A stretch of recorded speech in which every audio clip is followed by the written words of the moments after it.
I spent the past 60 days painting to my highest possible level. And in this process, I created 2 professional box arts. The Archer for the Torben Norude Kickstarter and Bunny Bolt for Aradia Miniatures. And let me tell you, it's been a ride. In this video, I wanted to share some of my insights and experiences with you. Some of these takeaways are incredibly precise and concrete and relate to painting itself, whereas others are more about creative work in general. Either way, I hope you'll find some value from what I'm about to tell you now. And as per usual, there are extended edits of each of these paint jobs that you're about to see up on my Patreon channel right now.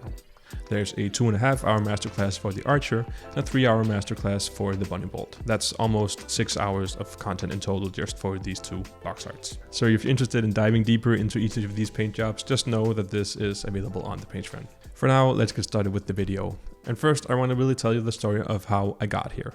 So let's get into it. A year ago, when I painted my first box art, I also created this channel, sort of as a hobby project. And this first box art was such a nerve-wracking experience.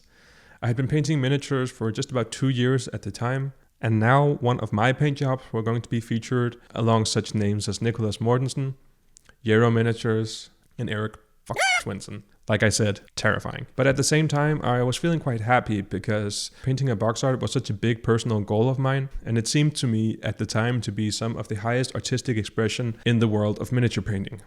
After all, box art paintings is what all my idols were doing. So I got the miniature and I spent so many hours trying to create a perfect paint job for this piece. And you can see that paint job also on the channel here. I'll leave a link down in the description. I spent upwards of 100 hours on this painting, only to turn on a Twitch stream and see Eric Swinson paint his box art in about 4 hours. And of course his painting was way better than mine.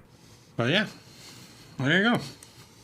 I was definitely humbled by the experience, and I was so exhausted after stressing about finishing this miniature and trying to create something really fantastical for this box art. And all the while, I learned something quite valuable about just how far there was between those professional painters and me. Well, it's been a full year. I'm a year older, and I like to think that I'm a better painter as well. Maybe even wiser? Yeah, probably. And don't get me wrong, I still have such a long way to go, and there's still so much that I know that I don't know. But at least I've painted a few more of these box arts, and especially these last few months, it's pretty much all I've been doing. And here's what I realized. In fitness, there's this concept of training till failure.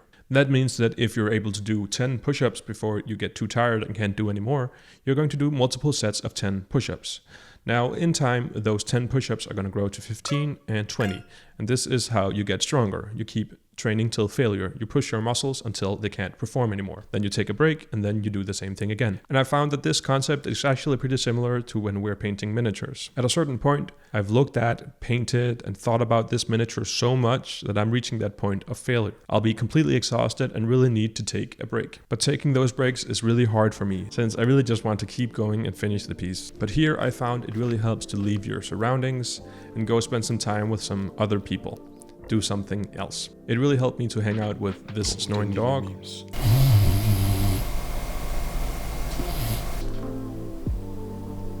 Spend some quality time with my girlfriend. Or even spending some time outside, enjoying the Danish summer weather. Okay.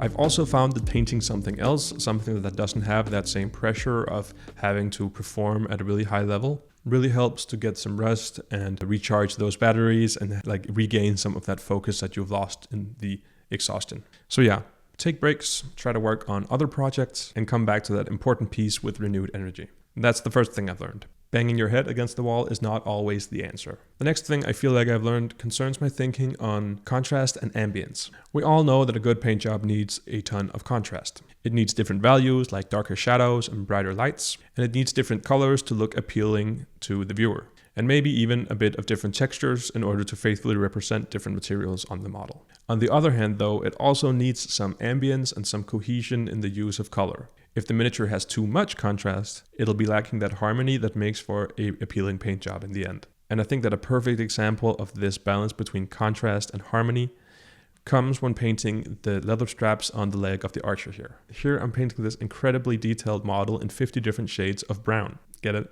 50 Shades of Brown. On this leg, I have to show the many different straps and different elements that are overlapping each other. They have to be clearly readable, and at the same time, they have to have that cohesive feeling of being of the same piece of armor. So they have to have contrast in order to be clearly distinguishable, but not so much contrast that it pulls away attention from the more important parts of the model. It wouldn't work very well if all the straps were different colors of the rainbow, whereas the rest of the colors in the miniature were more muted. So I'm looking for just the right balance where the colors are similar enough to feel like the same piece of armor, but different enough that it's easy to see that these are different parts. And in this way, we can think about contrast and harmony on a spectrum. The miniature needs to have a bit of both. For Bunny Bolt, the other box art that I've painted, I'm working with much more of a cartoony palette with the colors. But at this stage in the painting, I'm struggling with trying to balance some of these stronger colors and achieve that very saturated look. I'm still very much in the habit of painting like I did when I painted the Archer, of thinking in these subtleties and pushing everything much more together for a more harmonious feel.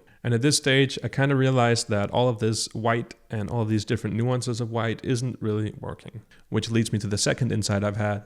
If it's not working, fix it. So, to bring in some more color and push this idea of that cartoony palette a bit further, I'll go ahead and change the color of the fur, which is quite a scary thing to do because I've already invested quite a bit of time in building up the texture and the painting of the fur to where it is now. But it's just not working with the rest of the paint job. I need to change the color. But because I've invested so much time in making this from the beginning, I'm a little bit hesitant to go ahead and make the changes that I know are needed. Luckily, I had a neat trick up my sleeve in order to easily change this color from white to pink. And this involved thinning some magenta ink using a bit of acrylic binder and a little bit of matte medium. The acrylic binder is basically paint without pigment in it. So this helped for a more even application and a stronger, more even glaze. And it lowers the opacity of the ink so that it doesn't dominate too heavily when coming on. It's much easier to control these ink glazes using this medium. So in this case, bringing in a punch of more color turned out to be pretty easy. But I'm definitely much more aware of that intuition that I have now. If it's not working, you need to put on your big boy pants and you need to fix the issue. But this of course gets harder and harder the longer we invest into the painting. This is due to what's called the sunken cost fallacy. Basically, we'll tend to do the same things that we're used to doing, even if we see that it's not working, because we've invested so much time into this process. Because if we change now, we're losing all of that time or money that we put into whatever we were doing in the first place. This is one of the reasons why you'll see people raise on a losing hand in poker, since they don't want to lose the money they already put into the pot. And lastly, it's the reason why I waited so long to change this white into pink, since I didn't want to lose the time that I'd already invested into painting the white fur. So I pushed these changes quite far ahead of me in the painting process, because it was simply easier for me to look at some smaller details and change a few inconsequential things before really tackling this problem head on. So the question becomes, how do we get better at confronting these shortcomings and actually having the bravery to changing the things that we need to change in our painting? And a really good place to look for this, in my opinion, is in digital tools. If you take a photo of the miniature, it's really easy to make some quite heavy changes that would otherwise take a very long time to do with the brush. Then you get to see the effect quite quickly and gauge if you like it or not. Using software like Photoshop or Procreate can help you to visualize if your ideas for the miniature will work or not. This is so valuable and it's such a simple thing to use. It's also what pushed me over the edge and gave me an idea for how strong I wanted to create that pink in the Bunny Bolt painting I just showed you. And if you don't want to buy any software, check out the software Krita. I'll leave a link for that in the description. It's a free-to-use Photoshop alternative. The last thing I've learned is that perhaps painting box arts is not all that glorious. In time, these things become work, just like anything else. Don't get me wrong, making a paint job and showing it off and getting that recognition feels really good. But your job as a box art painter, first and foremost, is to show off the sculpt in an attractive manner. You often don't get to choose the model, the colors, or the deadline. And all of these things can make the painting feel more like work and less like that highest level of creative output that I first thought it was a year ago when I painted my first box art. So my relationship with this type of professional painting has definitely changed quite a bit. And it's probably now less romantic than it used to be. But at the same time, I think that's very good because I appreciate the freedom that I have in my own projects that much more because of it. There are, of course, many more lessons to be had from this, and if you're curious, you can go ahead and check out the full masterclass for each of these paintings. Like I said, 5.5 hours worth of video tutorials on the Patreon, along with so much more. I hope to see you over there. Thank you so much for watching, and happy painting.